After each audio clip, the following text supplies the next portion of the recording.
Hello and welcome to episode 1 of the JRRB podcast, that being Jeff, Ryan, Riftbound, and Bohdan, with myself, Ryan Levine, joined here by Jeff Jones and Bohdan Temnick.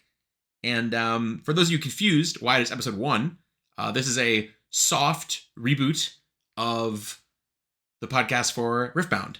We are not canceling, discontinuing, whatever, the Yu-Gi-Oh podcast. It's just not anything we have interest in continuing at this moment. So instead of just saying episode 45 or 46 and just talking about Riftbound jump scare, we are going to have these dual series going on, along with all the other content. I have some universes, box openings, and deck profiles that I have planned. I just did a video on Sealed Riftbound, and Sealed Universes is the most recent upload we have. And Jeff and I had a great time at the Houston Regional, and Bohdan has been playing a lot of Skirmishes. So we have a lot to talk about for Riftbound. For those of you who have never seen this before and are basically clicking on this just because Jeff won the Lee Sin, which is understandable, I will describe us in the same way the Riftbound commentary described us. Three of us are prolific Yu-Gi-Oh players. We've been playing competitive games for quite some time, and I think we have a lot of experience and insight to share with how we've been approaching this game. I've been having a lot of fun playing Riftbound, and I know Jeff and Bohdan have as well. So we are excited to jump into it and talk about our experiences so far. Ryan from the future here. The following is my best attempt to turn 3 to 4 hours of miscellaneous rambling and pontification into something hopefully coherent and listenable. This is my first time attempting to pretty heavily edit and streamline any of these recordings. Other than some minor editing in the past, it's mostly just been the complete recording of what we've talked about. So this is a new approach, and any of you who've been longtime listeners of our regular podcast, please let me know in the comments if this is better, worse, the same, anything like that, because this was a lot more effort. So if it is not a better listening experience, I do not want to do this again. So thank you very much, and I hope you enjoy.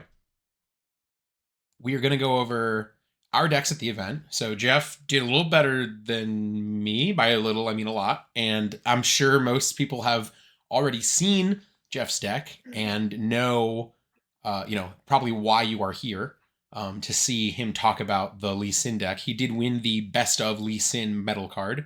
And I unfortunately fell a little short with Viktor. I think I haven't checked the standings of every single person, but I think I was probably like, by my calculation, like the third or fourth highest Viktor, maybe even as low as like fifth or sixth. But one Viktor made top 664. I believe it was the only Viktor with an X2 record.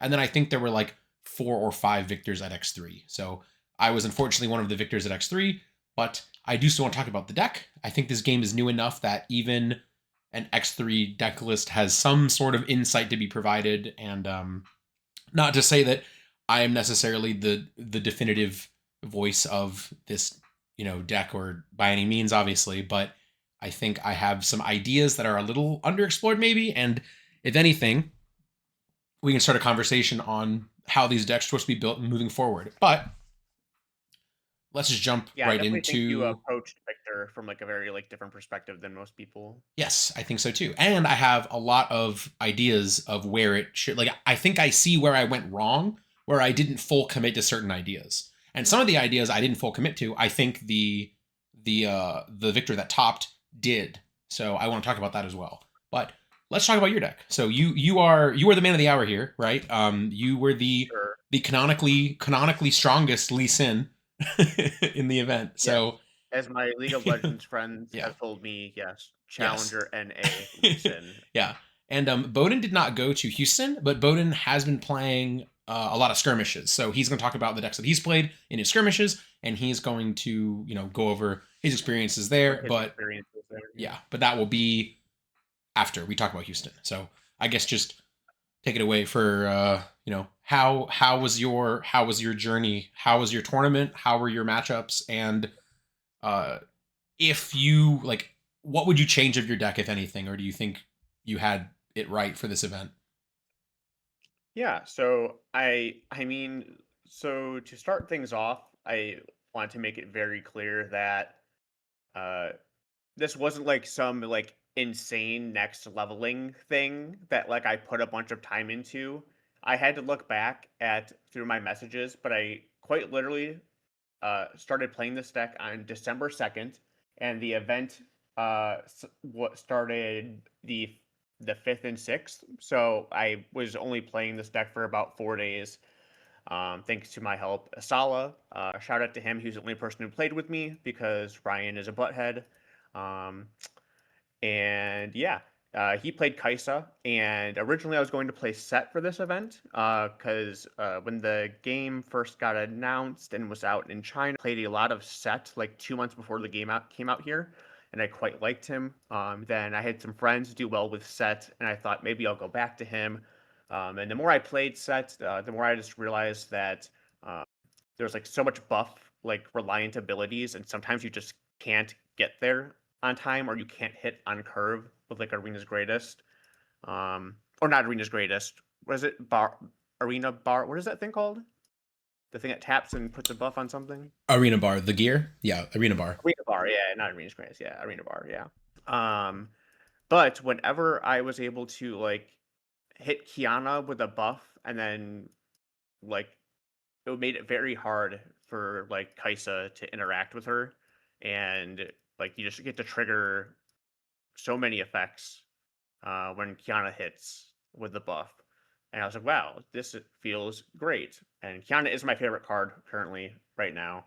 Um, but going like back to the fact I couldn't apply buffs consistently or on curve enough, um, I just decided to like look at all the buff cards again and saw uh, Lee Sin, and Lee Sin has like very strong colors because it's the same as Master Yi, which is something that drew me to him. And I thought, if I can't, if I don't feel like comfortable with anything, I definitely didn't want to play like Kaisa or Annie or Master Yi. I might as well try to go for the metal card. And so, because he has the same colors as Master Yi, uh, like the starting point of the deck was like obviously very easy because there you just play all the good green cards and so, Defy, Charm, Discipline, Zonias. So many of those cards just overlap and are basically the same. Um, but then I started to notice when playing against Asala, who was on Kaisa, that anytime I was able to like drop Kiana on 4, um, I started with Monastery of Harana, and it just always meant that Kiana hits, and then you get to spend her buff and then use her effect. So you just get to like draw channel, and it was just like, wow, this is crazy. And then if you just like protect her for a turn or are able to like set up Zonias, uh, if she just comes back, you just get to do it again. Uh, And so somewhat I almost felt like my deck was like a Kiana deck because I just wanted her every time, and she like put the most pressure in um than like a lot of the other cards, even though like I do run other cards that you would see typically in like Master Yi. Um so yeah, the first thing that uh was like kind of different that my friend Alex Blandon was like, how did you only run 7 2 drops? Like, didn't you ever like miss? And a lot of my like turn ones, I didn't even like want to play a guy sometimes. I just wanted to play like Zonia's Hourglass. Because if I can go like Zonia's Pass and then I go like Kiana Pass, if they like push up to a point, almost certainly on my next turn when I buff Kiana and swing into it, it's going to kill their guy. I'm going to get a point and then 2 triggers off my like I'm gonna call it field spell, like my battlefield and my Kiana, and you just get like amazing advantage in that trade. So most of the time they will just pull back anyway, and then you're like clear to go into the battlefields anyway. Um, And I feel like the 2 drops just have, like, so many diminishing returns, like, after a certain point in the game, you just don't want to draw them, and that kept happening when I had more in my deck. Uh, like, I only played 2 Stalwart Poro, and, 'cause like I said, at a certain point, I just don't want to see this card. Um, Clockwork Keeper is, like, fine in, like, the later game because at least you're, like, drawing a card, and then, like, Pit Rookie is the only one I played 3 of because at certain points in the game, like still applying a buff is fine. I also played 1 copy of Udyr. I think that's how you pronounce it, and that benefits from having like multiple buffs in a turn. Um, so that was like the main thing. Also, besides that, 50% of the time you're going to go second, which means that playing a 3 drop is exactly like playing a 2 drop. So I also played 2 copies of Sunlit Guardian, which means I also shouldn't like miss a drop there either. Sunlit Guardian's pretty good. He goes to 4, which means like the 4 might units and Kaisa like can't trade with it immediately.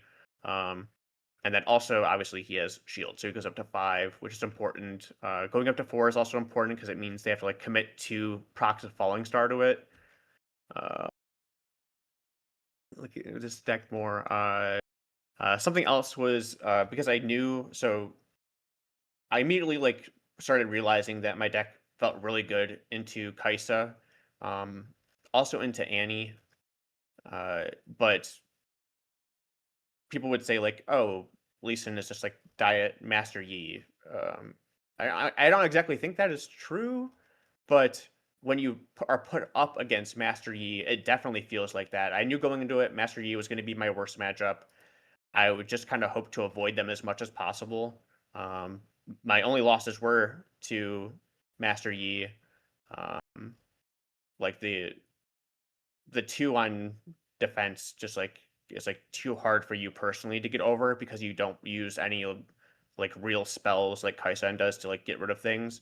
Which is why I opted for 2 copies of Challenge. This card severely overperformed for me all weekend. Like similar to Charm, where like you just move a guy and then like kill it. But Challenge you can also just play like when you don't have a battlefield, which is like the problem I had with Charm sometimes.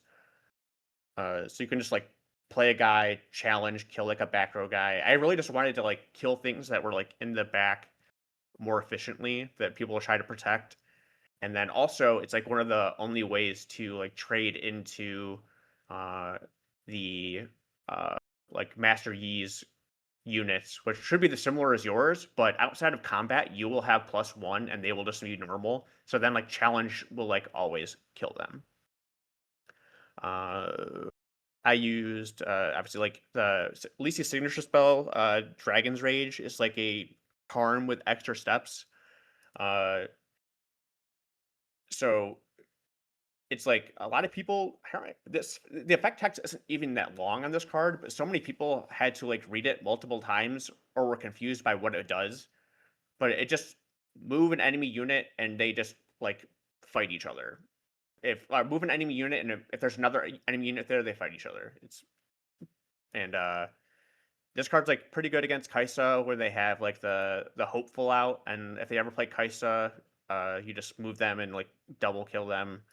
Um, the thing is that once you play this card, if they see it, they play around it the entire time, always. So if I ever played this card in a game, I would just set it out the other games because they would always play around it all after that.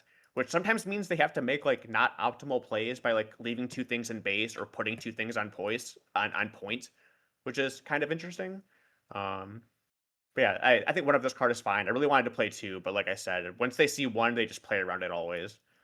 Um, I originally had 2 Wizened Elder, just a 4 drop, like it's not even like a 4 drop, like 5 a 5 drop basically with 6 power is like super crazy.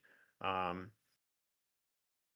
but it still gets hit by Falling Star, so it doesn't like meet that like break point you really need, like a 7 like in set does. But still, like otherwise, like 6 power for a like 4 to 5 like mana investment is just super crazy. I might like go if I were to play this deck again, I definitely would try 2. I think. Um, but like, anytime this card had 6 and they didn't have Falling Star, it felt pretty good. Another thing I guess I didn't mention is that with Kiana or even Elder on offense, when they have the buff, uh, or even on defense, it doesn't really matter. Like outside of combat, when these are like 5+, they also can't be void seekered. So like it makes it even like harder to interact with. Because I think like Annie even plays void seeker, and like those cards just feel terrible. My friend was like, "Wow, all these cards just feel so awful against you." Um, like the power manipulation outside of, well, I say power, but like their might manipulation outside of combat is like pretty relevant against a lot of the removal cards. Originally, I had 3 Tasty Feyfolk and the like 3 Dead Bloom, and I ended up cutting 1 Tasty for Udyr. He's also just like basically a 7 cost haste unit. You just like play him on 6, tap your legend, give him a buff, untap him. So the reason why I wanted this is not only is he like a haste unit, but he also lets you have like a little bit more versatility regarding like his abilities.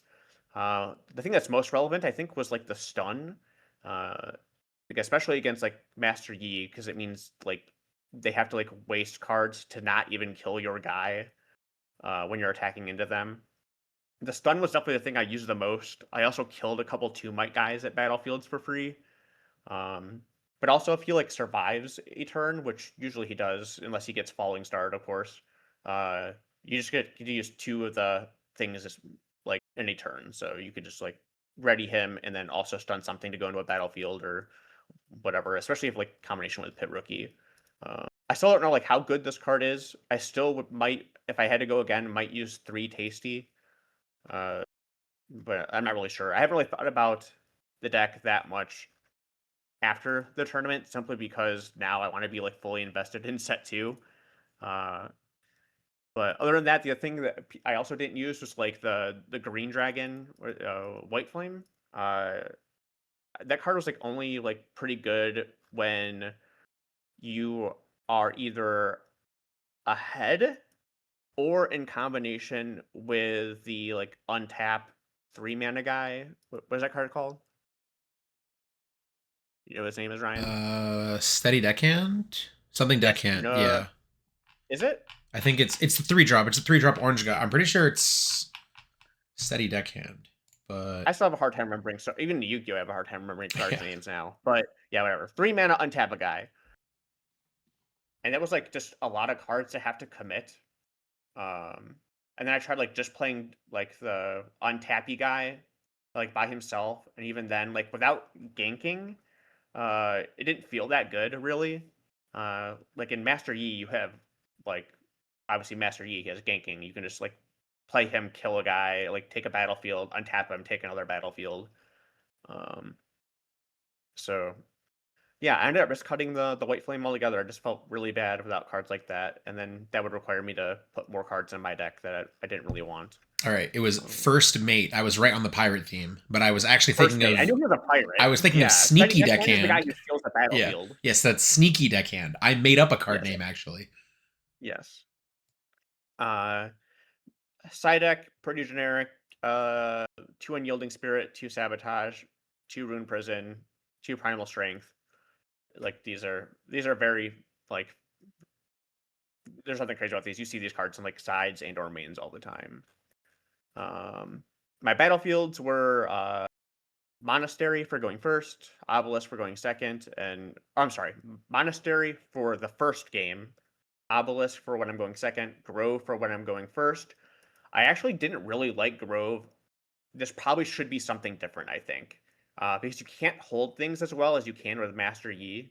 So I would probably try a different battlefield if someone wanted to use this deck again, unless you like change the deck entirely, I suppose, which is possible. I don't know what this would be off the top of my head, but it probably shouldn't be Grove. Matches throughout the weekend. I know I played against 3 Kaisa and 2 Annie. I won all of those. My only loss in Swiss was to Master Yi. I did beat one Master Yi in Swiss. Um, and then in Top Cut, I played against my friend Ryan, who is also not this Ryan, different Ryan, who is also a UDS champion. And like, I'm pretty sure we were like one of like there's 64 people, and I'm pretty sure there's only like 3 Yu-Gi-Oh players in Top Cut, and we had to play against each other, which was kind of ass. But he was on Master Yi, so I even knew beforehand. I was like, whatever, I lose, it's fine. You have to like completely brick for me to win. Of course, he did not. So I did lose there, but I was pretty sure just like after day one immediately, like even just going into like the 8th round, I was like, I'm pretty sure that just the 8th round alone, I am just like the top Lee Sin. There's only 21 in the tournament, I believe. So yeah, all weekend people kept asking me. He's like, "Oh, like you're just going for like the metal card?" And I was like, "Well, I am, but I also think my tech is like pretty good. You just have to dodge the Master Yis. As long as you get put paired up against like the things playing red, uh, it felt really good." Um, so yeah, you think I'm missing anything, Ryan? You Any had a questions? feature match. Did you have anything to note on that one? Anything Oh, notable? no, it was against Kaisa. My opponent did make like a big misstep. Uh, game one. There's also like something that I didn't even know, so I guess I'll talk about. So, uh, my opponent played a Cathian Rain on my 7 might uh, Kiana. Yeah, forgetting that it had deflect. So he had a bottom deck a bunch of runes. Uh, and something I did not know is like, so I guess while I am familiar with Magic, I've played actually like quite a bit more Magic than maybe like some other Yu-Gi-Oh players. Um, that with reflexive trigger targeting, it is different than spell or ability targeting. So coming from Yu-Gi-Oh, like if something requires you to target and you do it on activation, anything that like is an addition to that, or not even on activation. If something requires you to target and there's an additional thing added to it, you just like have to do it as you're targeting. And I think usually that's what it is like in Magic too, including this game. However, with reflexive triggering, when you Acathian Rain, when you choose your targets as it's resolving, you can choose not to pay like the deflect cost on the other triggers of Acathian Rain. So my opponent like paid all the cost for the deflect when he did not have to, and I didn't know that until after the feature match even. So if he goes like 1, 2, 3, 4, 5, 6 on Kiana, he would just go like, all right, I will pay the deflect cost for 4 of them and not pay for the other ones, and the other ones just like whiff or whatever.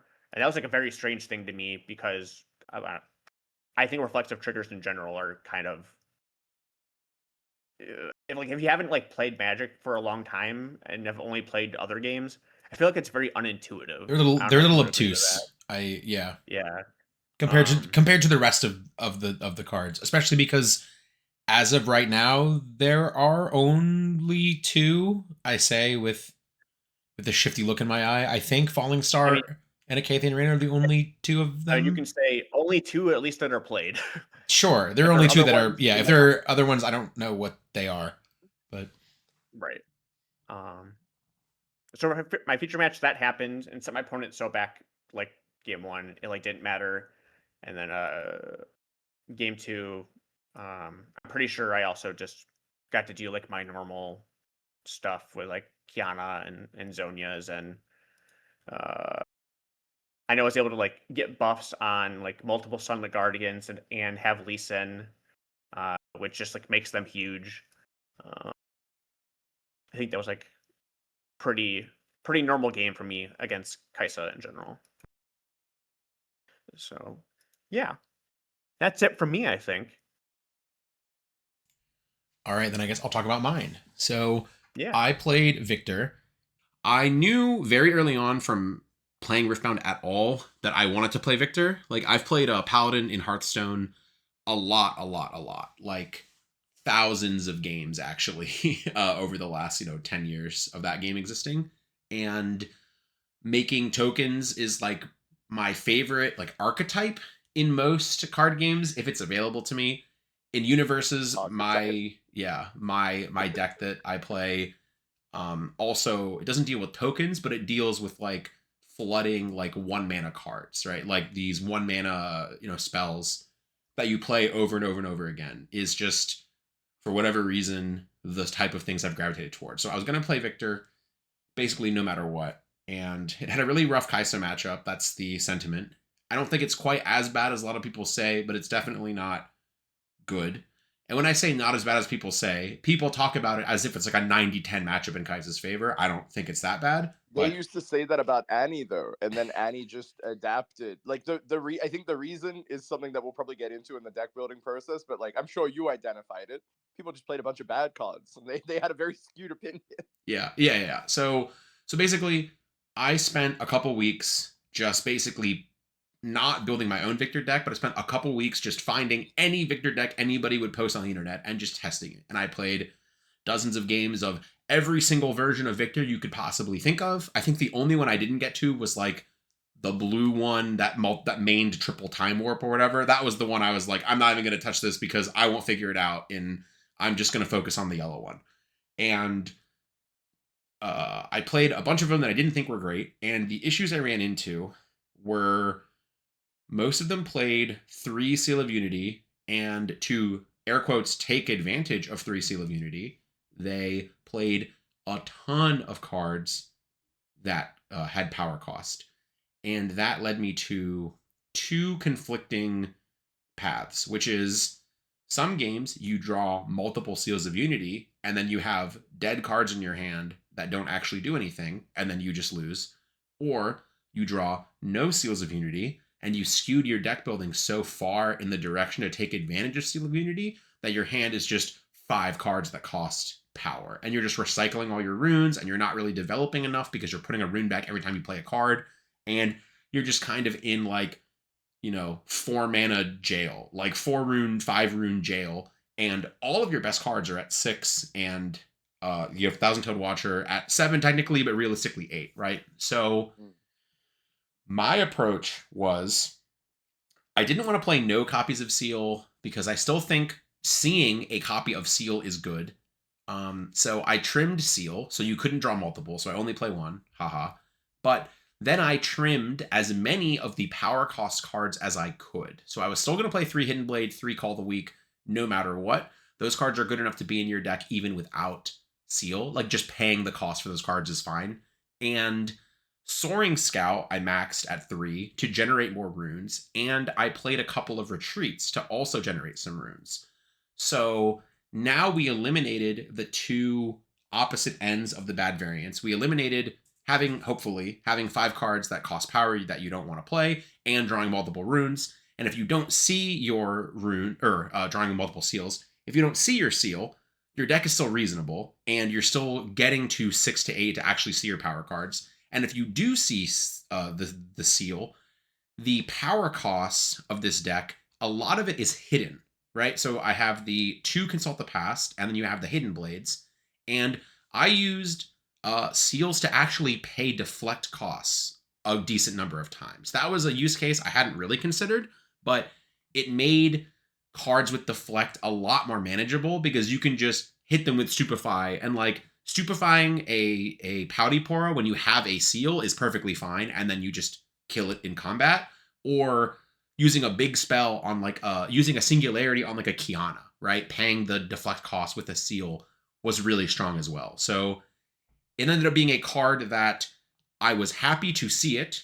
I could never brick on multiple of it because there were literally not multiples in my deck. And if I didn't see it, my deck was still perfectly functional.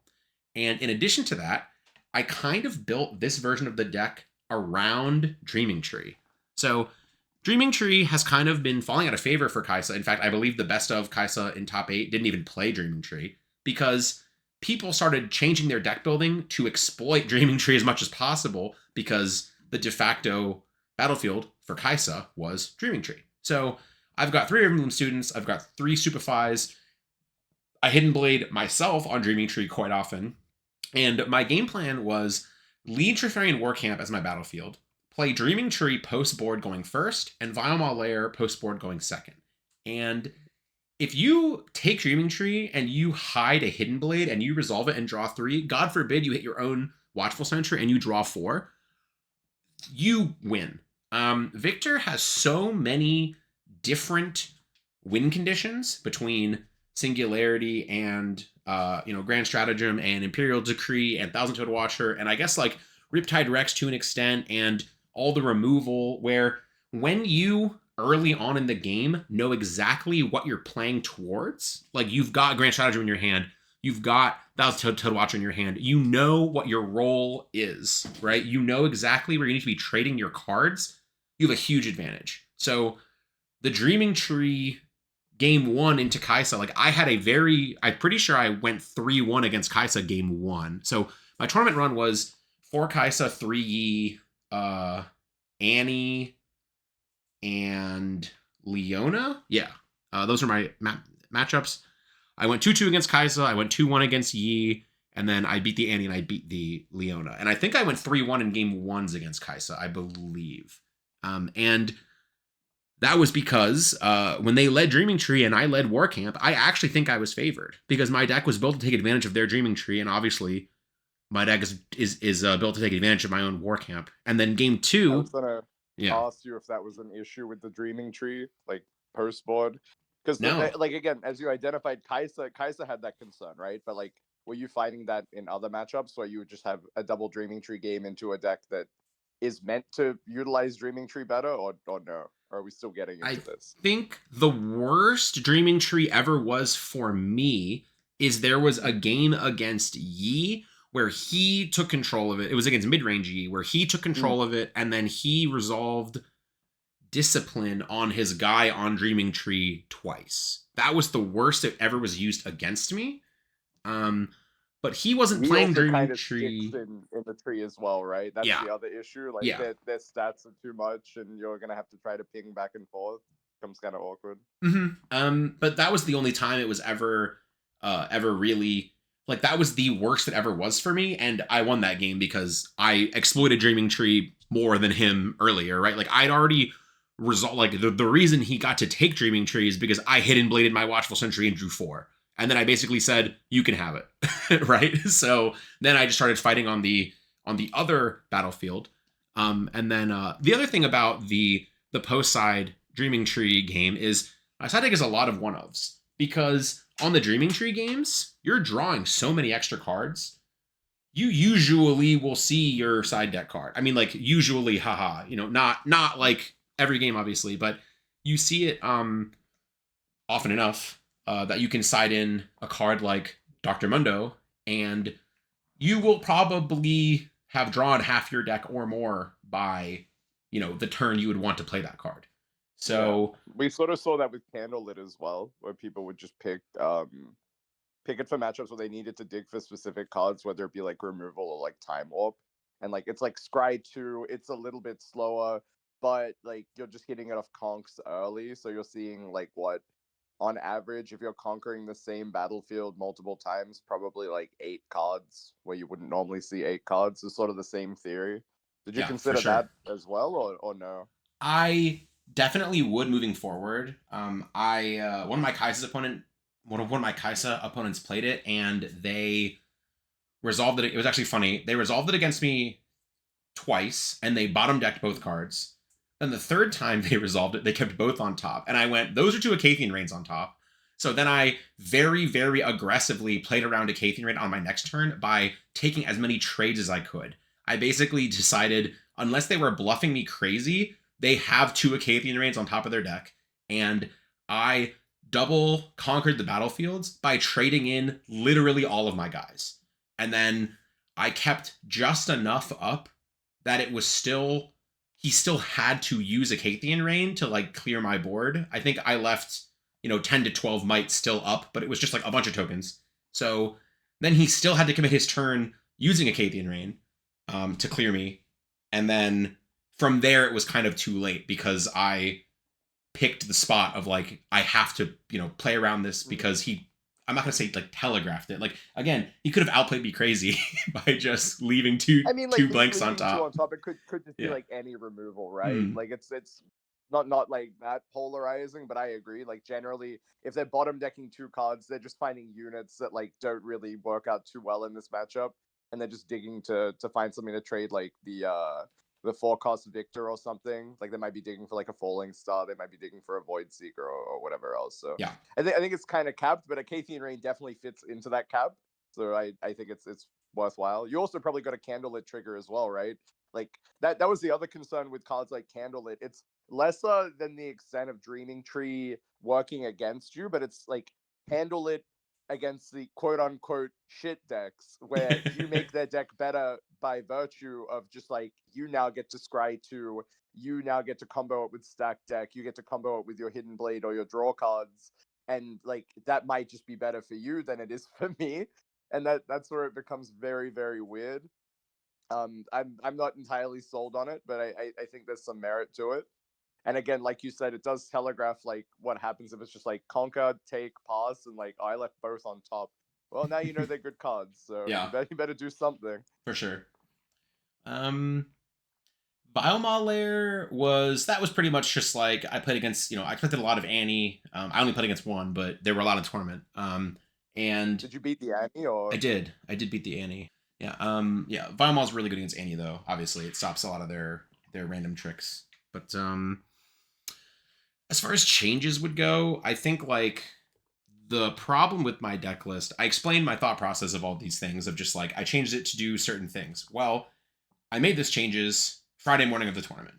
I spent weeks testing other people's Victor decks and determining what I didn't like, and then made a Victor deck of just the cards that I wanted to play and I thought were good, and then just shipped my first draft of it for the tournament.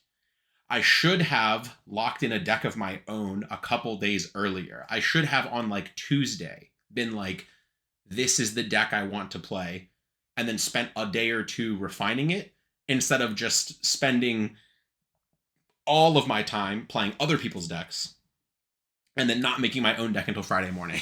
Because for sure, a change I would have made is I built my deck, as I explained, to not pay as much power so I can consistently hit the 6 power, 8 power, or 6 rune, 8 rune thresholds. And then I just didn't put a third singularity in my deck. And like, stuff like that, which just like, that card is not even post side. Yeah, that's kind of yes, like that. Oversight, yeah. That was just an oversight for sure. And moving forward, when I look at this deck now and I think about my losses to Kaisa were mostly grand stratagems getting stuck in my hand because they aggressively remove my high units. And when I look at it, I'm like, I definitely still want grand stratagem in my main deck. I definitely still want Imperial Decree in my main deck. I want one of each of those probably. 2 grand stratagem, 2 singularity doesn't really make sense with how I was building my deck because I wanted to always have the power 6, the 6 cost card on my 6 rune turn. And grand stratagem is not really a card that fits that bill. You're not really slamming grand stratagem on 6. That's not really how that card works. And I for sure, and especially as I explained when I was building my deck around like deep draw, because not only was I, Dreaming Tree aside, 3 Stupefy, 2 Watchful Sentry, 2 Lecturing Yordle. I have Retreat to pick up my Lecturing Yordles, 3 Hidden Blades. I Hidden Bladed my own units quite often to Consult the Past. I had a lot of card draw. So knocking Grand Stratagem down to 1, it does not mean I will never see it because I have so much card draw in my deck. And again, not that I'll see it every game, but when you are in like a mid-range situation against like the Yees and the Kaisas of the world, Singularity and Grand Stratagem are going to be pretty similar cards as far as like taking the board goes. If you Singularity their 2 units and then just move 2 tokens onto the base or onto the battlefields, that's about the same thing as activating Grand Stratagem and just winning 2 combats. So that was an oversight. You remove the ambiguity, right? Of Yeah. like their reactions there. Like Yeah. especially when you mentioned Yi as well, where like you might not hit their might value with the Yi buff, as well as like anything like Discipline or On Guard. So like maybe a singularity lines up better in some spots than Grand Stratagem does, right? It's like you have to send 2 bodies into one battlefield against Yi versus just like peeling down singularity against like a Fey Folk or like a Yi on board.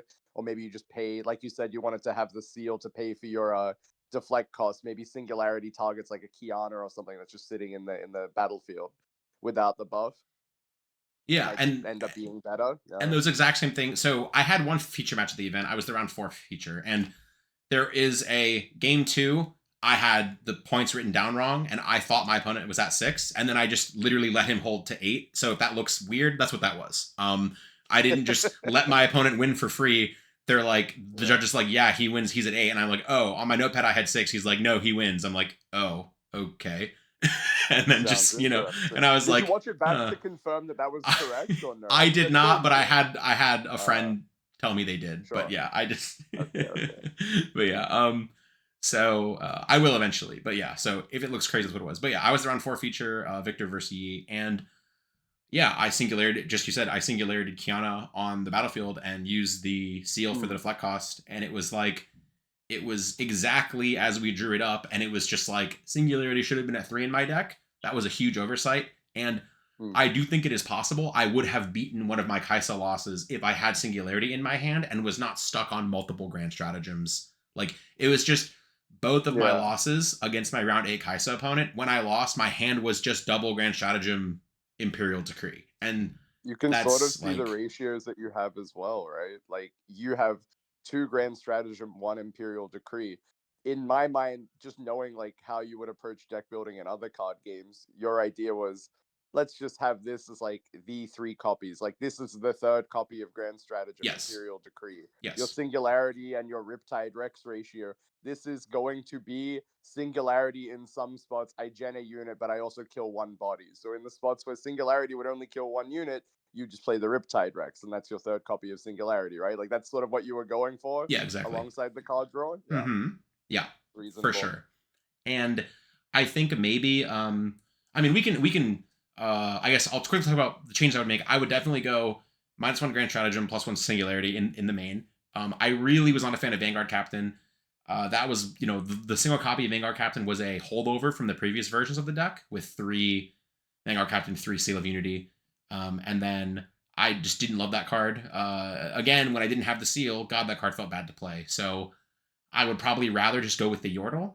And I think because also it's a 3-drop, but like it's not really a 3-drop because you can't really play it on your 4-rune turn unless you have like a really specific opening of like Poro or Ravenbloom attack, they use a spell, you stupefy, okay, then you Vanguard Captain. And it's like, I'd rather just have the consistency of Yordle token, right? I think that's just generally going to be better. So, I think the other one to consider in that spot as well, real quick, is just like, if you do play the 3rd copy of Yordle, maybe you can like max out Retreat and then game 1 start Dreaming Tree, which is like how people are approaching the meta now. And then post side, you just have the option to take out copies of Yordle and Retreat when you take out maybe like Watcher or maybe some of your top end where you don't need the ramp, you won't have the card draw with Dreaming Tree. And then you just put better utility cards in across the matchups. Like that's something you could definitely consider moving forward too, right? Yeah, absolutely. I think the one of like, I guess like Silver Bullet side cards were actually pretty good. Mundo and Leona performed incredibly. They were for exactly the matchups that I like. Mundo was very good against the mid-range Yi and Kaisa. Just the decks that don't have a way to like direct kill or like push a unit away. So like against yellow and purple, Mundo is not great because they can either just kill him or push him back. But for colors that don't have access to that, he was quite good. Leona, quite good against Yi as well. Stunning their 1 unit on the base opens you up to just taking it with basically anything. Like, you can just have any number of random nonsense units, and you just send Leona a couple recruits to make up the difference. And then even if they have a runner, like double on guard discipline, like crazy battle trick, you don't lose your units anyway. So they just get pushed back, and it's fine. Your Mundo gets big in this build as well. Like, conventional builds don't really cycle through as many cards, but you just have like the retreats and everything else where like I can definitely see where you went with like this sort of strat. I think maybe you're just meant to have more copies of Mundo if you're doing it for that purpose Could post be, side yeah. though, right? Could be for Yeah. sure. But Yeah. otherwise, I like it. I think like this is a list that would definitely utilize Mundo post side into the matchups where you want it. You have a lot of yeah. good cycle, a lot of decent card draw. It's like it's fine. Yeah, on the Like, Dreaming they Tree give- games, he would get to he was whenever I played him, he was on average 15 to 18 whenever I would see him in the Dreaming Tree games, because it would be like a couple 2-drops died. I probably cycled a Superfy or 2. I probably played a Retreat and then a Hold the Week and a Hidden Blade, right? And then if they used a spell to kill Viktor, yeah, for sure. Yeah. So you just have like a lot of good, like it's almost identical card draw. Like just you have the book, you have Hidden Blade. You're just sort of replacing like stack deck with Hidden Blade, right? Which is just objectively better a lot of the time, especially in the Dreaming Tree games. And I can get behind it. I think I would have maybe leaned into Mundo a bit more if I was going with that approach. Yeah. I think that card's very silly, right? Like that card is just dumb. I like him. I think he's very expensive though, so I don't think every deck can utilize it. But if you have a strat like this, I think you get dividends post board when you want to put it in. That guy's beefy. Yeah, for sure. Again, this is like after playing the tournament and like, because as I said, I had not played a game with this deck before the tournament. This was the I basically assimilated all of my Viktor knowledge of this month and just created a Viktor deck, like a just in the aggregate. AI has generated this Viktor deck. Pretty much. And for sure, I think Mundo overperformed, and it was like every time I drew it, I just fanned my grave, and there were like 10 cards, and I went, oh, and I was like, why was I not playing this? Why wasn't I playing more or whatever? But the look on your opponent's face too when it just sticks there for 2 turns, but you've already gotten like point lead. Yeah, and they're just ill. Yeah, it's such a funny reaction. Like I've been on the receiving end of it, and I just look at it like frustrated, like damn it, why is this here? Maybe I should have played differently. Yeah. I think the worst card in my side deck was definitely Smokescreen. I just couldn't really find a spot for this to be good. Every time I thought about it, I was like, well, I played against Kaisa, and then they just go like, Hextech Ray, kill your guy. And I'm like, well, now it doesn't matter that I minus mighted their guy. Or like, I played against Yi, and they defy. And I'm like, well, now I've put back a blue rune to be defied, and I'm sick. Just, it was just stuff like that where every time I thought about when it would be used, it just never seemed correct. And I feel like a lot of the lists I saw just cited one anyway. Like, it doesn't make sense. So that was one of the cards where I was like, it was in my main deck when I was playing, and then I was like, well, I don't really know what to do with this, but like everyone's playing it, so like I'll put in one, and maybe I'll play against something. I was thinking like, I don't know, maybe I'll play against Set, and like I don't know that much about the matchup, and like -4 to a Set board seems like it might help you do something, and then I never put the card in my deck. I never played against anything it made any sense against. Like, it's just, maybe the list with more seals, like, you can justify playing more copies of it, because, like, two mana spell with one power cost is, like, kind of expensive in this deck, and obviously Kaisa sort of, like, utilizes it better, so maybe you just need to play the more seal-centric stratagem, and just, like, lean deeper into Smokescreen post board, maybe is, like, a consideration, but I agree with what you were saying, like, especially in this deck, it just feels kind of flat. Oh yeah, I never put it in my deck. You don't get the hold option either, right? Like, because you're not committing like big boards. Like, you're not having a crazy amount of might. You're just getting like efficient boards, right? Like Gen Body, it costs you 1. The body goes in. It's paired with something. It clears the body. You take. You don't care if it dies. Play back. Repeat. Yeah. No. So yeah. That was my main event Houston run. But let's talk about the event as a whole, because going into it, I had been saying I did not think the logistics of the event were going to be handled very well, mainly because of like how long it took for the actual event information to come out. Like the side event schedule didn't get posted officially until like like Tuesday or something. Like it was like Tuesday, and we didn't know what the prize wall was or something like that. And that just kind of made me think, no matter what's going to happen, it will just not be run well. Like it'll just be a dumpster fire. I was really not expecting much. And then I have to say, other than the end of match procedures, what did someone compare it with? What was it, like the Fire Festival? Oh, that what it was?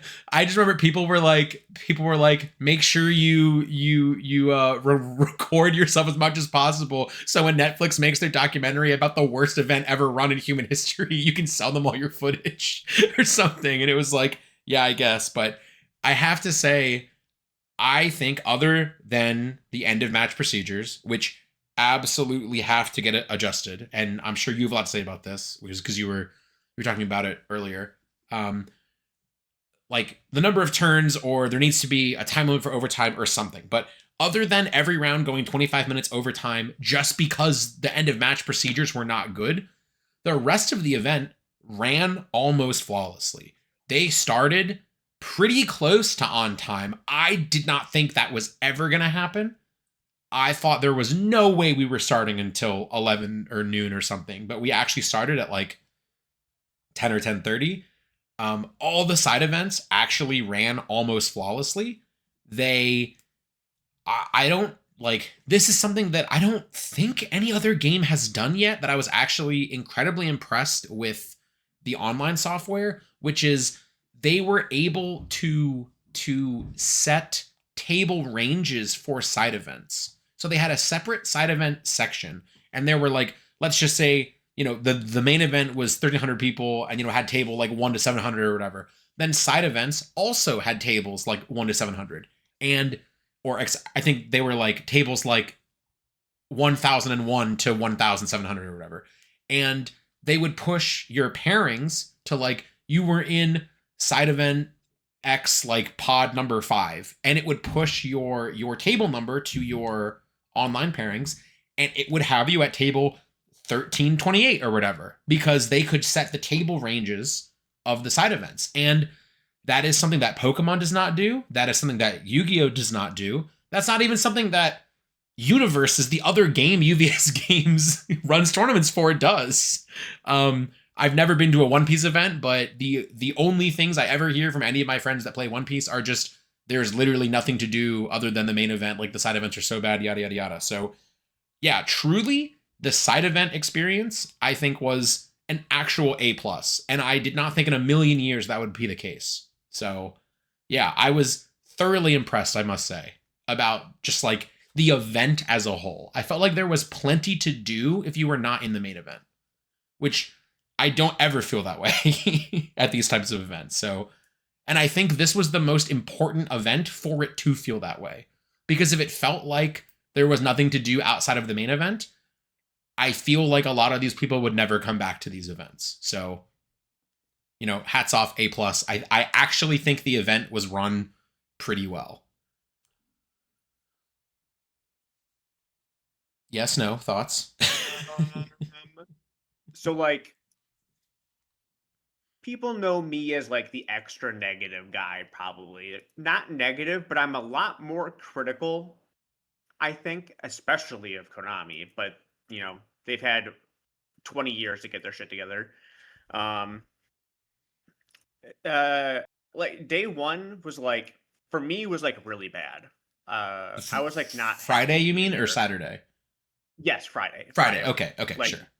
the line to get in might have been, Ryan, I feel like it was like a fucking mile long. It was an hour. It was an hour of us us getting in line and getting, yeah. So yes, and I'll let you finish, but I have something to add to that later. But yeah, it was an hour for sure. Oh, it was that for Saturday they added more security screenings and the line went faster. They sent an email Friday night and they said, we've added more security lines. It'll be faster, and it was, like, it actually was. So that is something that, like, they adjusted in one day. Like, Friday was not good. I'll give you that. Friday was not good. And I did not think in a million years they would be able to make such huge adjustments 1 or even 2 days later. So yeah, day one was pretty bad for me. It was really, I feel like day one was also just really, I call it day one. Day zero, like, yeah. Hey Zero, yeah. Like, after finally getting in, also, if you were not there on day 0 early enough to get in, you basically did not get into any of the good side events. That is true. That is true as well. Yes.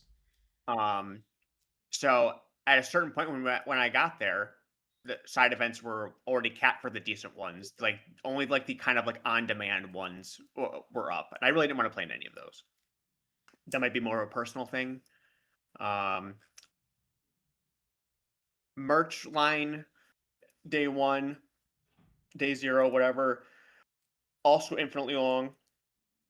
It actually went from this room was huge, by the way. Yeah, I was trying to explain yeah. to my friend how big the room was and how when I'm telling him this, there's no way to explain how long it is without actually knowing a distance.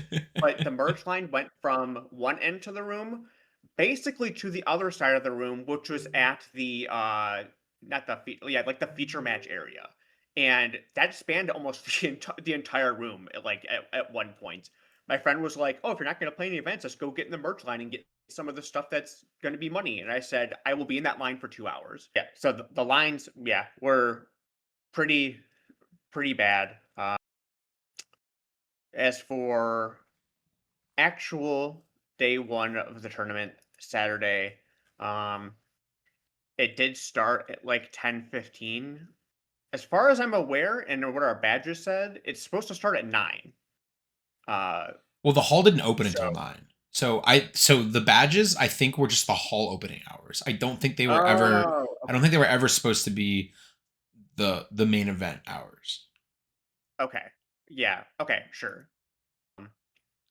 So if it's supposed to start at 10, that was fine. It then became like 30 to 40 minutes in between rounds, and I don't know about anyone else, but me and Ryan are like this. When you were waiting in between rounds that long, it really just first of all, you get the feeling of I just want to play, I just want to get this over. Yeah, for sure. That's not how you want your players to feel. Second of all, it got to a point where wow, I just don't want to be here anymore. Waiting like this every round. It was just insane. That might just be a me thing, and like no, I feel the same way. Like I get like I get like really. So if you've met me at events, you know I'm pretty friendly and I will talk to anyone. But I get like overwhelmed like pretty easily and need to like my own time to decompress. And so when I'm there for an amount of time that is just like overly long and not needed, eventually like kind of like my mental health starts to deteriorate. Yeah. And that was just like the 5 turns is way too much. Even like I got home on Monday, and I immediately went to my store, and we had our locals for Riftbound, and even normally we can only do best of 1 because of how long it takes, and people don't even want to try to be there for that long. We did try best of 3 yesterday, and all of them were just like, yeah, 5 turns is way too long. It's just crazy. It should probably be 3, but I think it's even like kind of a more fundamental thing than that. I think like 8 points is like too much like that. I almost feel like it should be 7 points or something. Like I don't know. It's just way too much. Something that someone said that was like kind of I'd never thought about it like this. That was like crazy fascinating. Is like somebody, whenever there's a problem, which the problem being there's too much downtime in between rounds, everyone has an opinion on the way to change it, and like you get the most unhinged suggestions of all time, right? Like like on the one end of the spectrum, it's like well, games shouldn't even be timed anyway. And I'm like, okay, well, that's ridiculous. And then the other end of the spectrum is like, if you go to time, you get a double, like everyone gets a double loss. Like if the match isn't turned in when the timer hits 0, you lose, like you're DQ'd from the tournament. And it's like, all right, calm down. Like we can do better than that, surely. And then one I saw was like, Swish should be best of 1. And I'm like, I hate that so much. And then what they said was Swish should be best of 1. But you choose your battlefield and it's to 10 points. Like it's a longer game 1. And I'm like, that's kind of intriguing. But like still that changes the way the game is played entirely, obviously, right? When you use something as drastic as like one game, but it's to 10 points. Like you shift the archetypes that are viable, obviously. But that was the one that was like, ooh, a little unhinged, but I kind of like it. Like I kind of. Yeah, but I think also it's like that doesn't change the game, I think, in a way that so it being more points to win, I do not think changes the way those games play out normally. I agree. Yeah. Also, you still have the problem where this game is built with side decks for a reason, because sometimes you need to have those silver bullet cards, and sometimes you're in play matchups that are not very good. So again, the 10 points does not matter if you get paired up into a matchup that is bad for you. It's just matchup lottery, of course. But yeah. And then you have things like, oh, you played against Aurora in best of one? Okay, congrats. Like, they drew it or they didn't. Yeah. Yeah. I also think the battlefield mechanics in best of one I think the battlefields have actually been the things that I like most about this game that differentiate it from other games. Like, it is a truly unique thing that I don't think other games do. And best of one, I think it is unplayably bad. So that, like, I think the game does not feel fun in best of one when the agency of battlefields are taken away, in my opinion. I'm sure not everyone feels that way, but when it's a random battlefield and I just play a best of one and then I just get the random battlefield that's like the one that's the worst against that matchup, or I get the one that's the best against that matchup, it's like, well, see ya, idiot. Like, sorry. Like at locals when I was playing the Arena's Greatest and we just play a best of one and we both randomly flip Arena's Greatest, I'm like, this game sucks.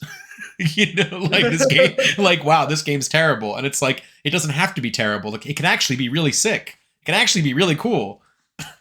I mean, I think it'd just be you pick your battlefield in best of one and just both players, or you only have one battlefield. Like, it's just like the way that battlefields work in best of one now is so insufferable. I hope there is some sort of change. And they've been changing the core rules a lot. So I'm optimistic. That's the thing I wanted to mention is like, how far can we go with them being willing to change core rules? Because also, like, I still think there are people that looked through like the matches this weekend and saw the difference in win percentage between going first and going second, and it's disgusting. Oh, going second should draw an extra card for sure. I still think that's going first should not draw an extra card. That one. Sorry. Yes. You should not draw for turn going first. That is like that is like every single card game eliminated that literally 10 years ago. Like, why are we, like, this isn't. Yeah. They were like, let's just give going second the extra mana. One rune is also, this is not what I tried to talk about, but I think it is important to talk about, I guess. Like, the one rune going second is so bizarre because half the time, unless you are God's chosen Viktor, Herald of the Arcane, half the time you don't even use it. You just play a 2-drop and pass because there are no 1-mana creatures, And then, of course, Viktor plays a 2-mana card and makes a token and then still loses going second because it's not going second still sucks. Like, it is what it is, I guess. But yeah, I also don't like the mulligan, but we can talk about that later. We can. I think we can. I don't like that when you mulligan, your deck doesn't shuffle. We can talk about our nitpicky specific game interactions next episode. I think when we're talking about Spirit Forge and the game as a whole, we can keep this one at just Houston. I think, but continue with what you were going to say first.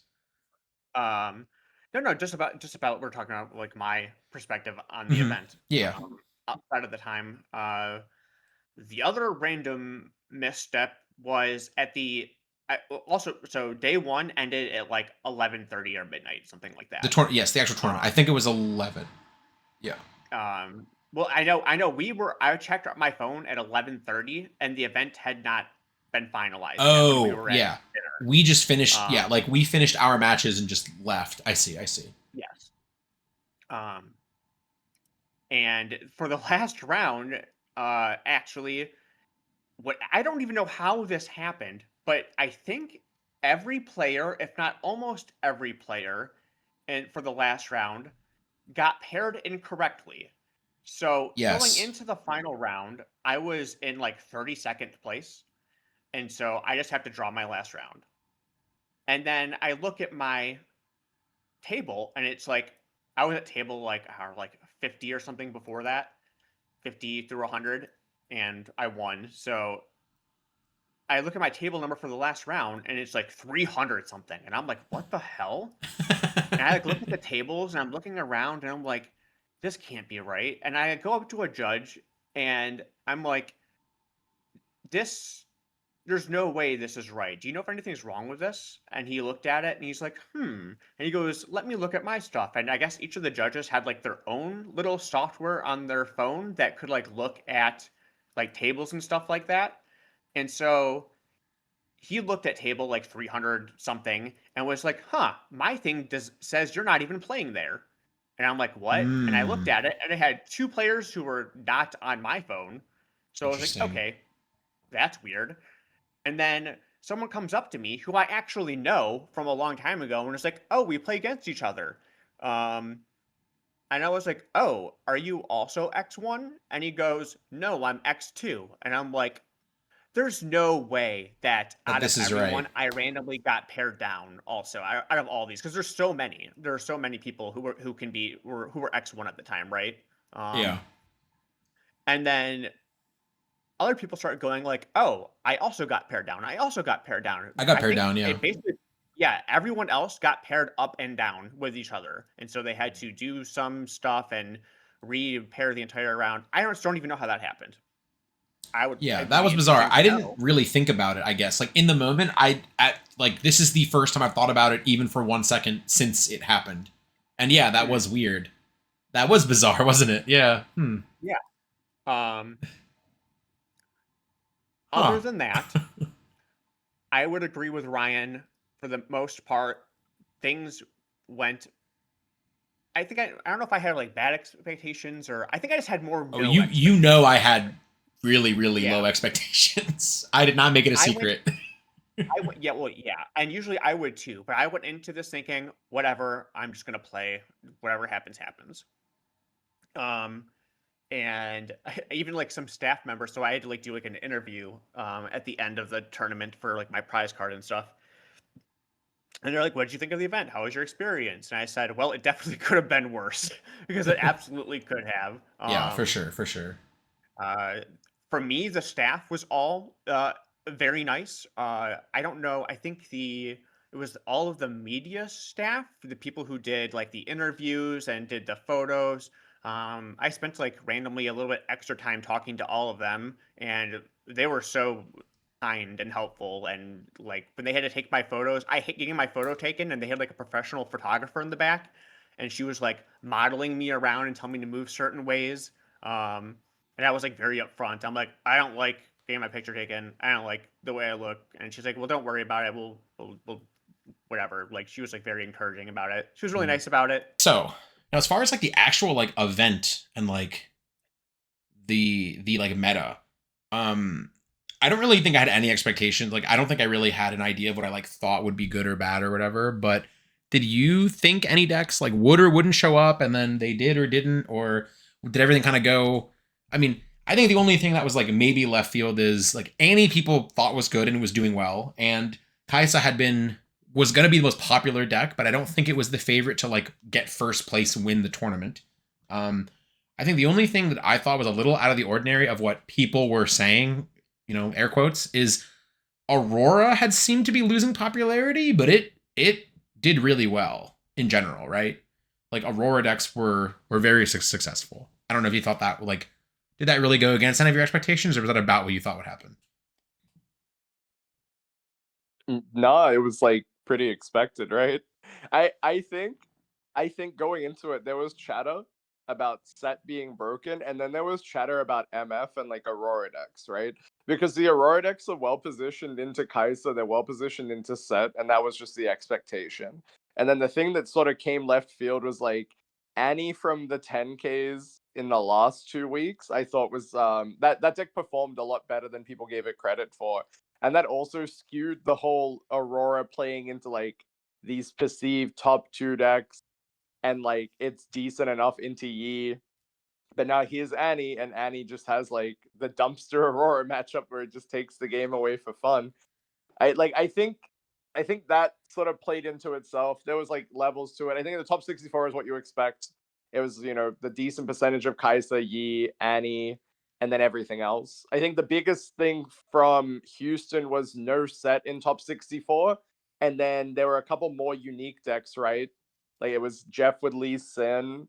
It was the Victor player. And were there any other rogue? There was like a Teemo or two, right? There was one Yasuo, and one Yasuo, One one Volley, Yasuo. one Darius.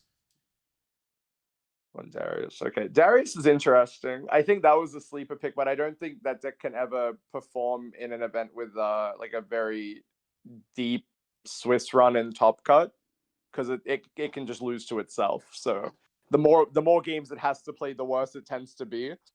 I think Volibear is on par with the other Aurora decks in terms of power level. Like it's obviously worse in some aspects, better in others, and it just like will play a normal game. So that one's pretty standard.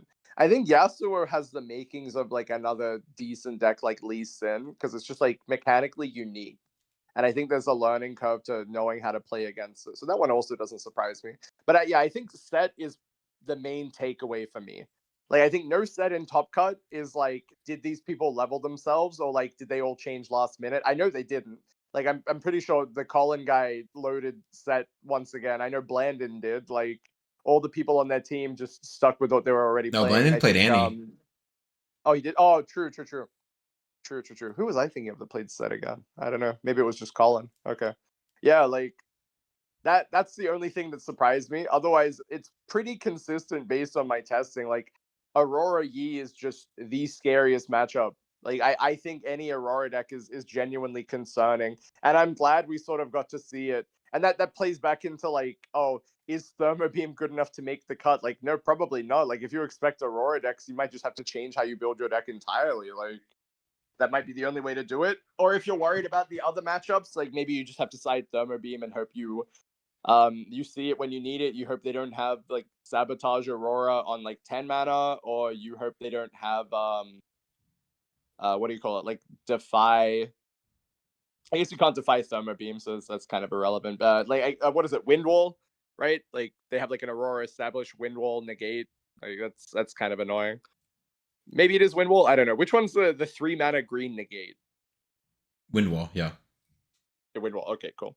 Yeah, like that's maybe like all you can really do as Kai'Sa and like maybe some of the other matchups. The funny thing that we found though is Aurora, like just Aurora decks in general, have a terrible time into Victor. So maybe it's your time to shine moving forward, Ryan.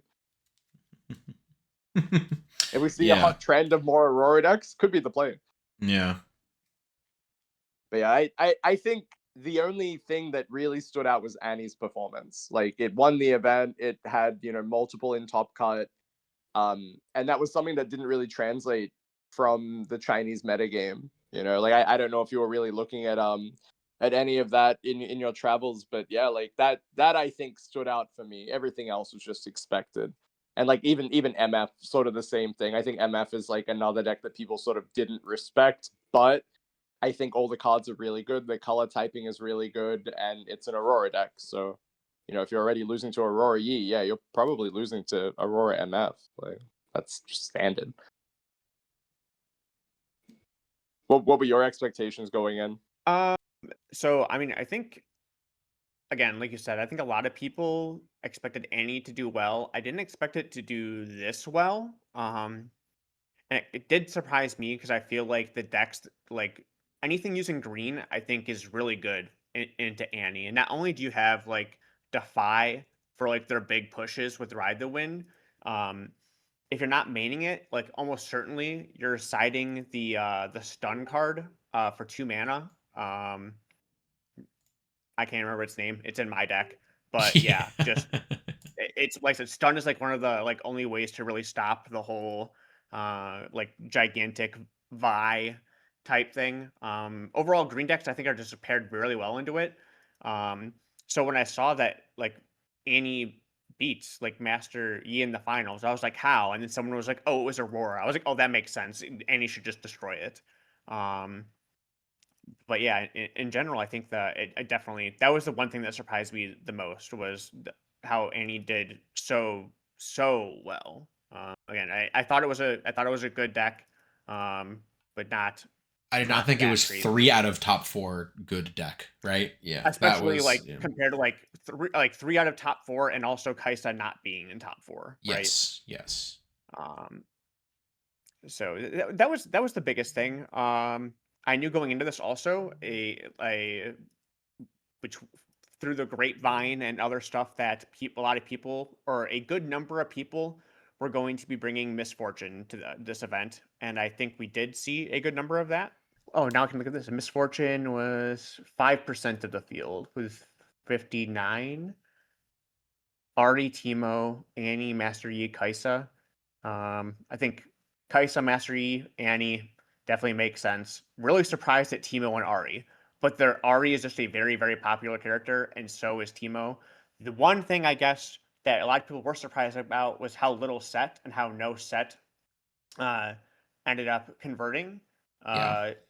The only reason why I am not like crazy over surprised that none did is that I also think that deck is really hard to play. I think you get punished like very easily when you misplay or make incorrect plays. Um, it's like not a deck that really like is very forgiving, right? Yeah. Um, Aurora really showed up, right? Which is also one of those things that, like, another reason why I played Victor was because I saw Kai'Sa just not do well at the 10K and the 12K, and so many anti-Kai'Sa decks doing well, and I was like, surely people are going to start playing less Kai'Sa because the meta has shifted towards the anti-Kai'Sa, and then surely Victor will, do well against the anti-Kai'Sa. Well, 30% was still Kai'Sa. Kai'Sa did not do, like, in air quotes, well, like, in the grand scheme of when you weigh the conversion to top cut, like, Kai'Sa, it's actually crazy because it is how much Kaisa in the entire tournament is exactly how much I said there would be when going before this.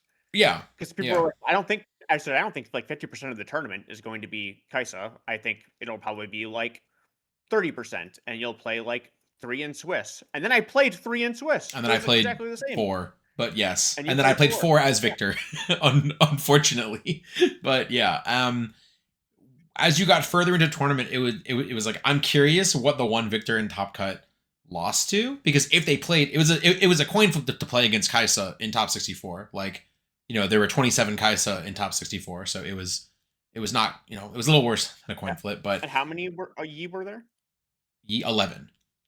But I think 11? Victor's Oh, pretty oh, good against Yi, even darn. the mid range one. Like, I think Yi is, like, actually, like, Annie is dicey. Like, I don't quite know how I feel about that matchup, but I think one of the reasons why Victor was popular, like, before, was because it has such a good Aurora matchup, and one of the reasons why Yi switched off, or a lot of Yi switched off of Aurora, is because the Aurora deck had such a bad Victor matchup, and the mid-range deck had a better Victor matchup, and it was, like, still okay against Kai'Sa, but then we saw the decks become more anti-Kai'Sa, so Yi started going back to Aurora. I don't know. It's just a whole meta loop, and with only one set in the game, there are only so many options, and it can sometimes just feel like, where did you fall on the metagame deck choice roulette today, right?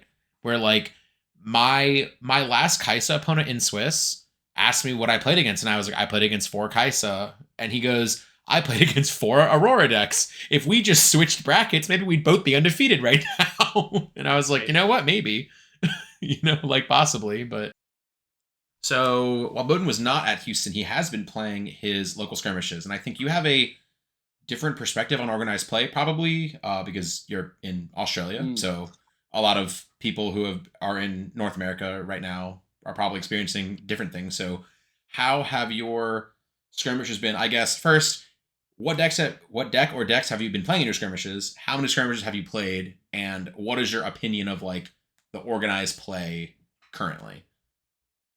I played only Kaisa for 3 skirmishes.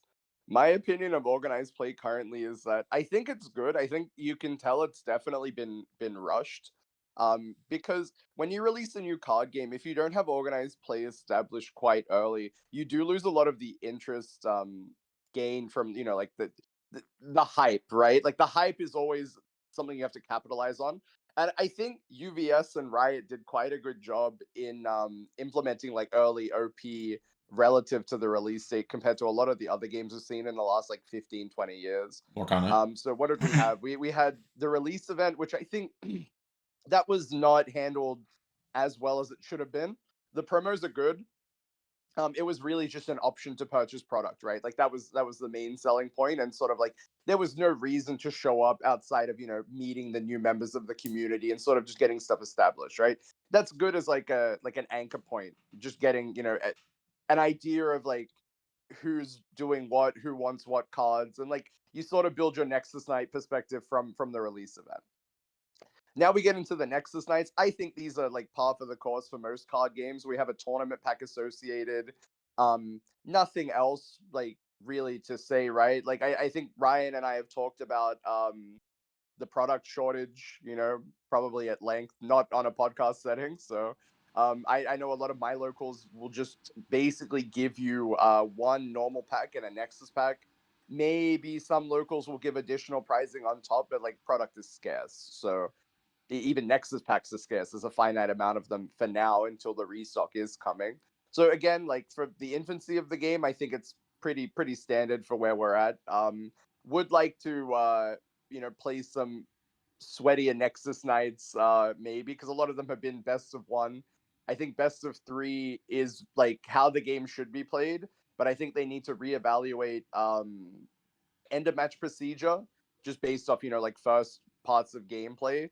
I think 5 turns without a finite amount of time like associated with it would not finite, but you know what I mean. Like just an amount of time layered onto it would be good, because a lot of people are new. They don't really know what time is, and they don't know that when you're in time, you still probably shouldn't take a long time to think and try to end the game. So yeah, we have local tournaments switching to best of one, which is still fine. It just doesn't feel like the true gameplay experience. Um, yeah, that's like my key concern from like base level OP, and that sort of tags into the skirmishes that I've played. So I will tell you that the 3 skirmishes that I've played, all 3 have ended, I want to say, around the 10 p.m. to midnight range. One started at 2 p.m., but it was one of the largest skirmishes. I had drawn round 1 with a newer player because I didn't want to rush them and I wanted everyone to have a pleasant experience. He was playing a fully built set deck. I had one game 1, and then game 2. Again, while being a helpful hand in the gameplay setting, I managed to get cheese, and then they call out that there's a minute left in time and we can't get to a game 3, and nothing mattered. So I think I just got like showstopper bodied in a game state where like I'd lose to a 3-card combination that he had. And like he's new, but he can count to 8 on his fingers, so there's no issue there. So we have a draw round 1. I proceed to win out I for a couldn't little do bit. I that lose for the record. For the record, I could not count to 8 and lost so, on stream. So yeah, Oh, there you go. There you go. You got to play set, and that lets you count to 8 apparently. No, I played a Kaisamira. I lost that one. The list that I played for the first skirmish was similar to Carmen's. She is a Magic the Gathering player with some career accolades, quite well accomplished. And I liked her list with a lot of the ratios as well as the battlefield picks. I don't have the list on me currently, but I that was my main go-to. I'd played a bunch of locals before then, and I would register that list, and it proved to be quite good. And that was not the case for this skirmish, and I sort of had to go back to the drawing board after the fact. The mirror match, I think, tends to be decided by the player who draws a balance of removal and units, so they're able to apply pressure while trading the opponent's board, which is obviously how this game is usually meant to be played. But I feel like it's more evident in the Kaiser matchup where there is more removal and more cheap-ish units. So yeah, like I lost like a game 1 because I didn't see any removal. I just saw all bodies, and my opponent at that point is just able to clear my board, and all I can do is like develop unit. Like once they get to develop unit and have removal, it's just too far gone. And then I versed Annie for the first time in a tournament setting, and I had no idea what was going on. And one of my battlefields was Arena's Greatest, and this is something that I hadn't really tested. And my opinion was like I had a set in stone idea of what I wanted to do with my battlefields, and Arena's Greatest was not one that I would lead game one blind. However, now whenever I have Arena's Greatest, I'm of the opinion where I kind of just want to lead it into the Annie matchup game one, so I don't have an opportunity to load Arena's Greatest into my opponent's Arena's Greatest. Because those are games that I think Kaiser struggles to win, and Annie can just take the game away with just base cards. You know, they don't have to do any funny combos. Like the combos obviously close the game, but when you're both at two, I think Annie can take the initiative more often. So that was something I sort of neglected, and I managed to lose that match 2-1. With the draw, I can't top 8 the event because there are IDs in Riftbound. So in smaller events with a top 8 cut, you are able to just ID at X1 and just peel into top 8 for no reason. So no harm, no foul there. I played another one shortly after. So as I noted, a lot of these ended quite late. This one the first one started at 2 p.m. Top cut finished, I want to say, around 11 p.m. This one started at 7 p.m. It wasn't a particularly big skirmish, and it proceeded to be 4 rounds of Swiss and a cut to top 4, and I managed to get home at 1 a.m. I lost in the finals to Annie. Again, I think Annie is like quite well positioned currently, and like with the current lists, are definitely a lot better into Kaiser than what we saw in set one China metagame. I think people have sort of like managed to tinker with Annie enough in the West to get a pretty solid list. And as well as just adapting for gameplay. I think we didn't really see a lot of that because there was more Master Yi in China meta. Here I think we have a wider spread, so decks like Annie sort of have better return.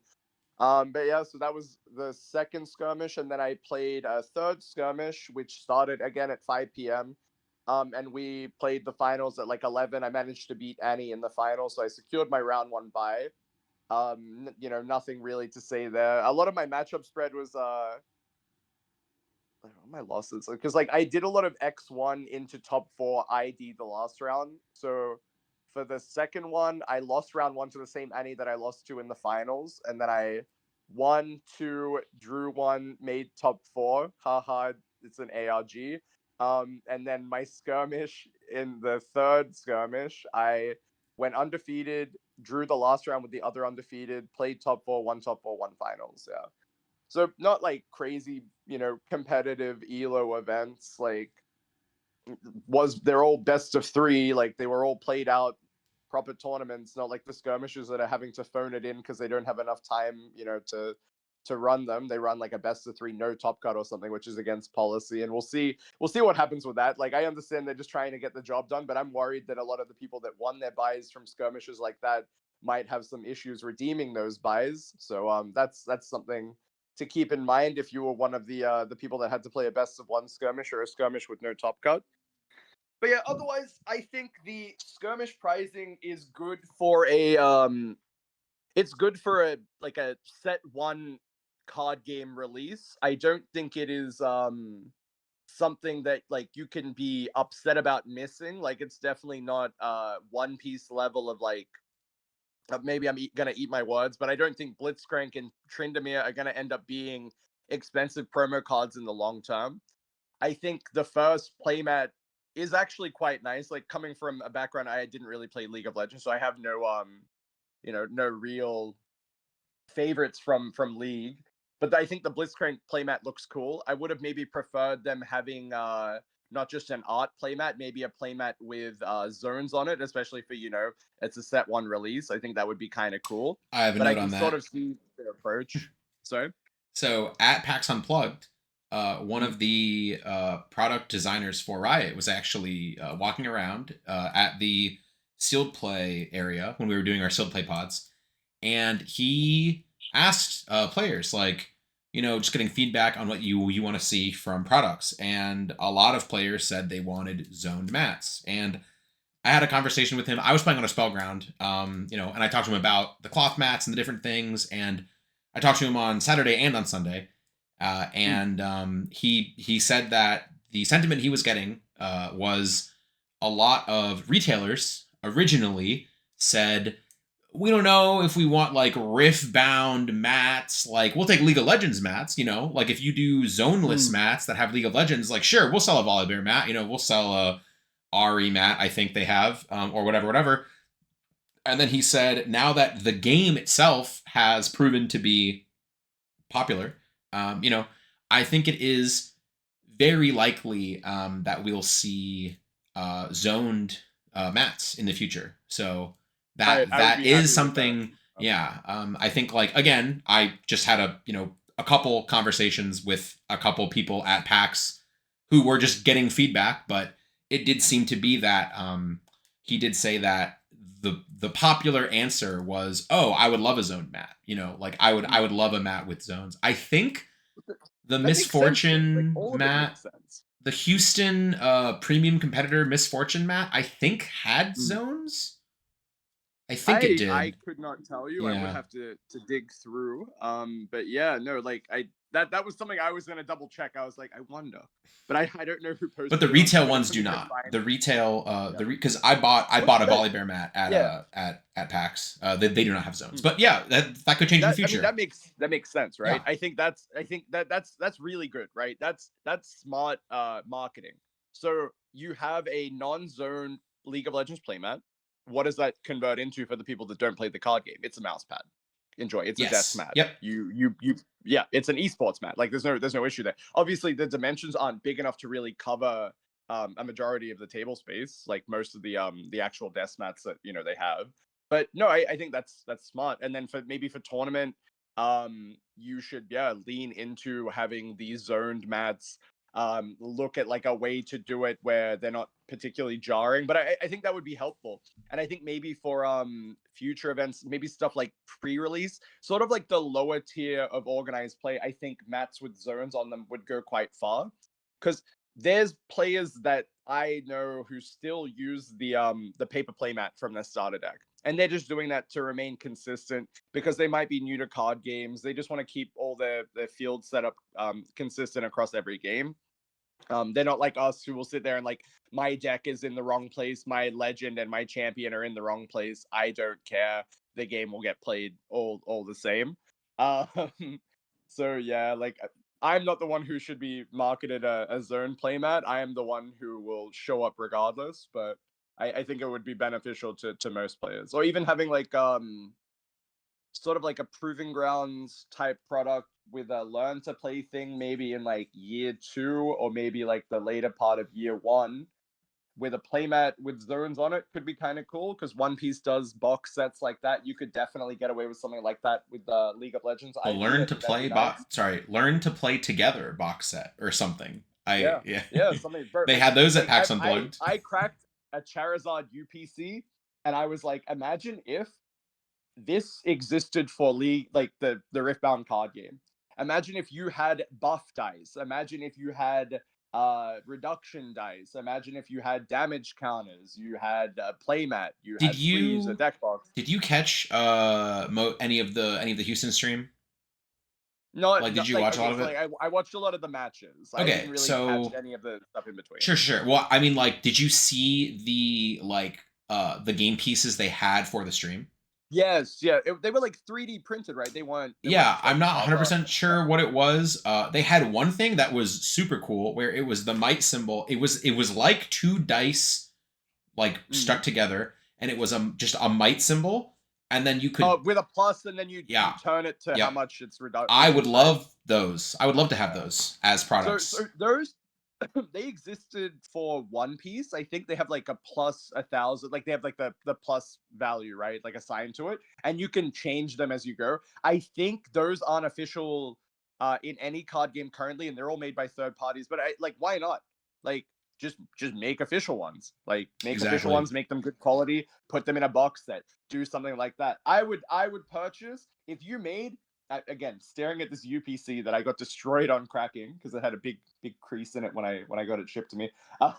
Just looking at the stuff in it, like you could take this, you could do this for set 3, set 4, set 5, set 6, something like that. And I think people would buy it.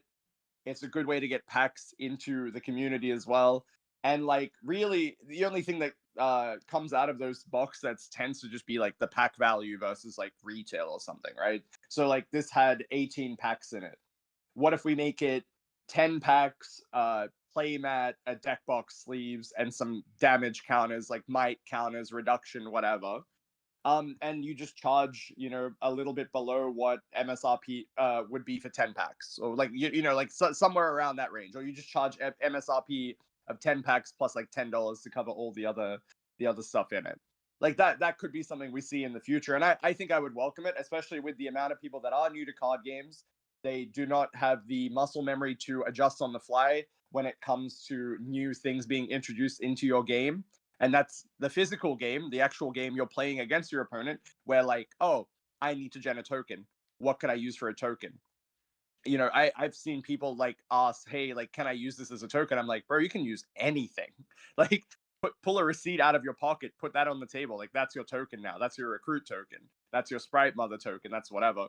Some people get very intimidated with it, but I think if you release it in an official capacity, I think the people that are worried about not playing the game properly, which they don't have to be, would definitely purchase a product like that. So my take on that is UVS Games, who is the distribution partner for English language Riftbound, they had a product for Universes. I want to say 2 years ago.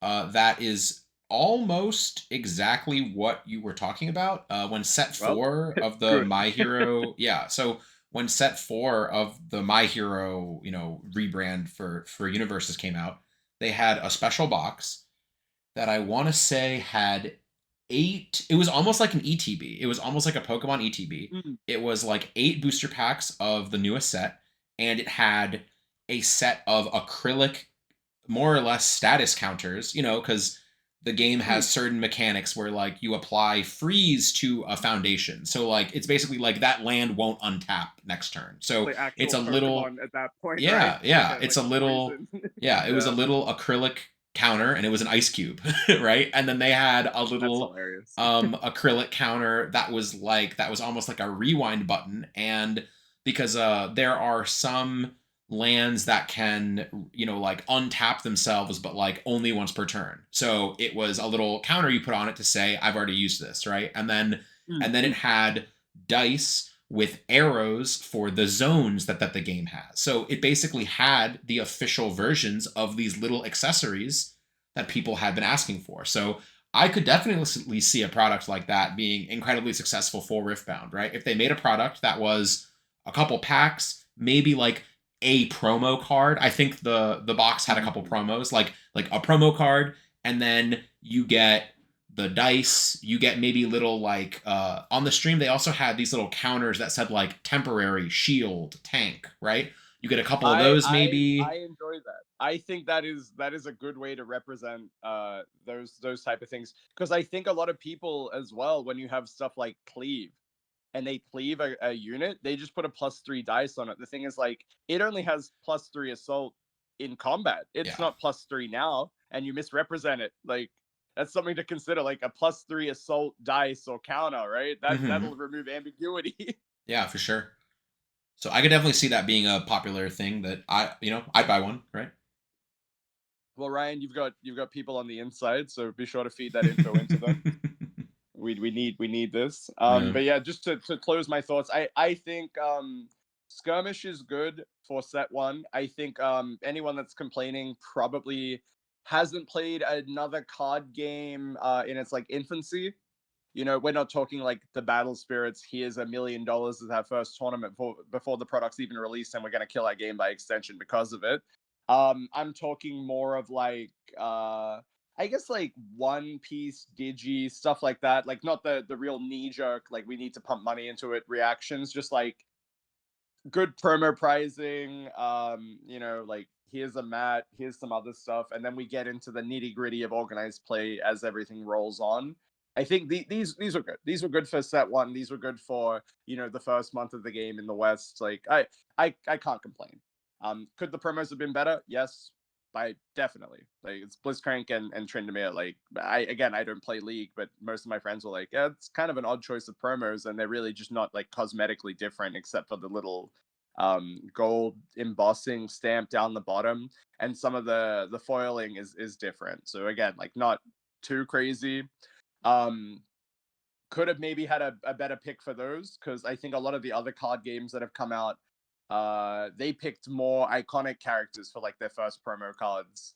Granted, like again, maybe their approach is like put the iconic cards in bigger events and it'll command a higher price point for the people that win. So that means they give out less cash by extension. That's also a good way to approach it. But One Piece Super Pre-Release gave out like a Luffy, and now that card has aged incredibly well and is worth quite a lot of money. Imagine if you just offered like the promos from the release event, maybe something like that, like a stamped Jinx champion unit or something. Just any of the more iconic League of Legends characters, you know, that people have associations with just from like the media, not from actually like playing.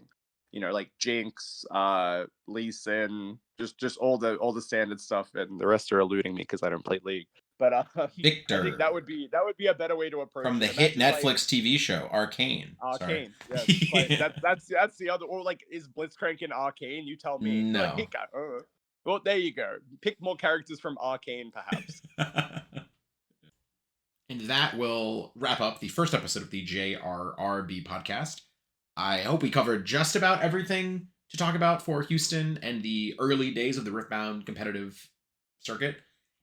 Next episode, we will be talking more broad strokes, and we will be diving into Spirit Forge, the second set. So look forward to that. Thank you very much for listening, and we will see you next time.